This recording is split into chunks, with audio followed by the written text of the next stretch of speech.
On nous est toujours enseigné que lorsque tu invoques à tel moment, ton invocation serait acceptée. C'est ça. Si tu invoques au milieu de la nuit, ton invocation serait acceptée parce que Dieu se rapproche plus de la terre la nuit. On nous enseigne que après l'appel à la prière, lorsque tu fais les invocations sont vite acceptées par Allah. On nous enseigne que lorsque tu invoques étant en prosternation dans la prière, à ce moment, ton invocation serait vite acceptée. Ainsi, tous ces hadiths qui nous donnent le temps, le moment d'invoquer Allah sont en réalité fausses. Et pourquoi c'est faux? Tout simplement parce que tous ces hadiths sont en contradiction avec le Coran.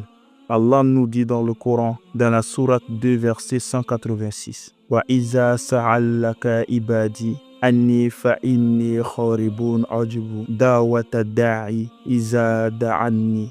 Et quand mes serviteurs t'interrogent sur moi, alors je suis tout proche. Je réponds à l'appel de celui qui me prie quand il me prie. Qu'il répond à mon appel et qu'il croit en moi afin qu'il soit bien guidé. Fin de citation. Allah Azawajal nous dit pas dans le Coran, attendez à midi ou attendez le soir pour invoquer.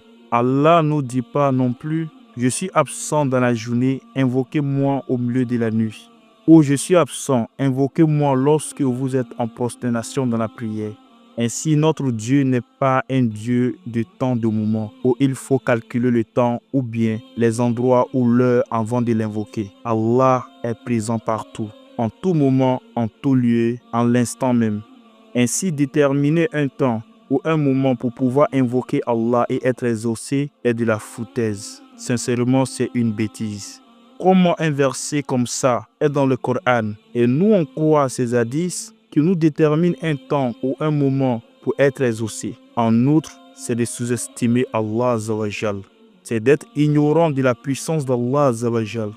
C'est de réduire Allah à la faiblesse, comme si Allah ne pouvait pas exaucer l'invocation de ses serviteurs à tout moment.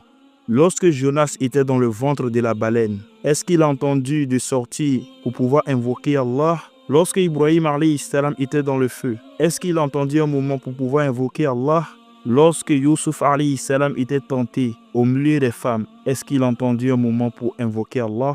Alors pourquoi déterminer un temps pour la communauté de Muhammad alayhi salam? Ainsi, Allah répond l'invocation de celui-là qui invoque au moment même où il invoque. Au lieu de chercher Allah dans l'espace, dans le temps, avant de l'invoquer, Allah est proche de nous et nous attend. C'est sûr, on sera la prochaine.